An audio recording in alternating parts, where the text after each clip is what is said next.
Être millénium, ce n'est pas tellement une tranche d'âge, c'est plutôt un état d'esprit. Cet état d'esprit en fait est basé sur 3 piliers. 1, l'humilité, c'est d'accepter le fait qu'on puisse ne pas avoir la vérité, que les autres savent peut-être plus que nous, ou qu'à un moment T, on en sait plus qu'eux, et de partager cette information. Deuxièmement, c'est de pouvoir apprendre en continu, d'accepter le fait qu'on puisse être obsolète au niveau de la connaissance. Troisièmement, et certainement le plus important, c'est se lever le matin, donner du sens à ce que l'on fait.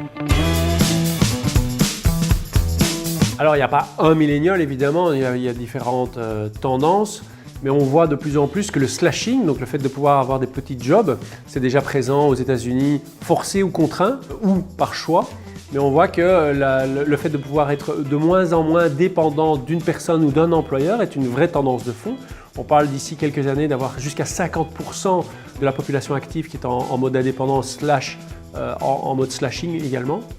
Et donc l'intérêt, c'est de pouvoir vraiment être libre, être nomade et de pouvoir travailler de manière totalement autonome. Et des plateformes type Upwork, Fiverr ou ce genre de choses qui sont très spécialisées permettent de pouvoir avoir des petites missions qui permettent de pouvoir gérer son temps, donc ce bon équilibre entre la vie privée et la vie professionnelle. Et aujourd'hui, la personne cherche plutôt à travailler pour vivre et non plus vivre pour travailler.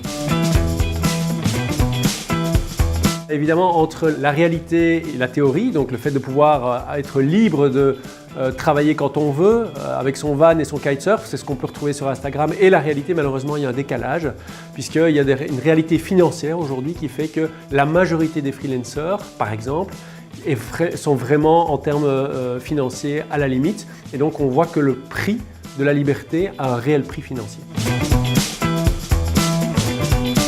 Les millennials aujourd'hui incarnent le modèle de demain, ce sont plutôt des progressistes, il y a d'autres classes sociales qui sont progressistes aussi, mais les millennials en font partie. Et donc intégrer des millennials, intégrer ce système, ces nouvelles valeurs dans une entreprise est primordial, puisque d'un côté il y a l'innovation technologique, mais il y a également une innovation sociétale que toute entreprise est obligée d'avoir si elle veut survivre demain. Aujourd'hui, il y a deux types de compétences. Compétences hard, qui sont plutôt des compétences techniques, qui peuvent s'apprendre très rapidement sur Internet, par exemple. Très rapidement, en 6 mois, on peut devenir data scientist ou junior data scientist. Par contre, ce qui est important de développer, c'est continuer la formation en continu, puisqu'on voit, par exemple, dans l'univers technologique, après 12 mois, on devient obsolète. On parle de l'obsolescence de la connaissance. Et surtout, développer en lame de fond une attitude, ce qu'on appelle les soft skills, comme par exemple l'empathie. Et c'est vraiment ce cumul des trois qui fait aujourd'hui la complexité des recrutements. Alors aujourd'hui, je pense que toute société, pour attirer des talents et les conserver, c'est vraiment de pouvoir avoir un modèle où on va stimuler, on ne va pas arriver à un système de dominance comme on pouvait retrouver avant, avec des petits chefs, entre guillemets. Vraiment de pouvoir stimuler, de se mettre au même niveau des personnes que l'on accueille dans l'entreprise. C'est pour ça que les millennials sont intéressés par les concepts d'entreprise libérée et de pouvoir participer, se sentir utile, s'engager aussi dans les valeurs de notre société. Certains sont sensibles par exemple à l'environnement, d'autres sont sensibles à des causes plus sociétales. Et donc vraiment de pouvoir contribuer, se sentir utile et surtout dans un système où il n'y a pas de dominance, il n'y a pas de hiérarchie qui est imposée, mais plutôt une hiérarchie naturelle basée sur des managers qui stimulent plutôt que réprimandent ou forcent les choses.